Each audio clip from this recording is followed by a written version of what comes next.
Welcome to the best jet fighter pilot game you've never heard of. This is Nuclear Option, and today I'm going to show you a little bit about it and why I think it is so cool. So if you don't want to hear me talk, feel free to check the description for the link to their Steam page. I'm not affiliated with them, I just think it's a super cool game. And if you want to hear the rundown and see some cool shots, stay tuned. Here we go. The first thing we're going to look at is missions, and there's a whole bunch of preset ones, and you can also make your own in the mission creator. So what exactly is this game? Well, at its surface, it's the war between two different factions, the Boskali Defense Force and the Primiva Armed Liberation Alliance. Both factions can use 4 different aircraft, each suited to different combat roles, and each featuring customizable livery and internal weapons and external weapons.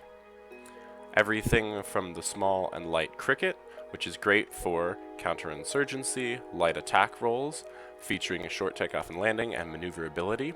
It can mount some light weapons and air-to-ground missiles. The Compass, which is a 2-seat trainer jet capable of all roles, medium speed and agility. The Revoker, a high-speed, agile dogfighter with supersonic capabilities. And the Dark Reach, a nuclear-capable stealth bomber. All of these aircraft can be piloted both on the ground and in the air, from outside the cockpit and inside, with a detailed heads-up display and weapon systems. Oh, and did I mention the best part? You can get the entire game for free right now as part of their public playtest. Once in the air, you can pilot these vehicles, lock targets, fire missiles, all with realistic flight physics including stall, aerodynamic effects, and contrails.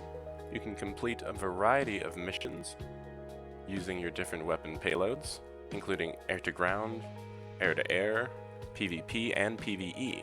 That's right, this does include multiplayer right out of the box, so you can enjoy all of this with your friends. You can also select multiple targets and fire a volley at all of them, all while remaining the same control over slow motion. However, the best part isn't the flying or the shooting down enemies. It's actually what happens when you get shot or crash. Not the greatest landing. Nobody's going to be walking away from that one. But it gets even better. Not only can you crash in normal speed, but at any point while playing, you can activate slow motion. Looks like this. You can see for normal flight, this is very slow. Too slow, perhaps. But for a more critical phase of flight, like an abrupt arrival, it makes it all the more interesting. And you'll notice the destructible physics at play here as soon as we touch down, because this game, unlike any other advanced flight sim military game I've played, has very, very detailed destructible airplanes.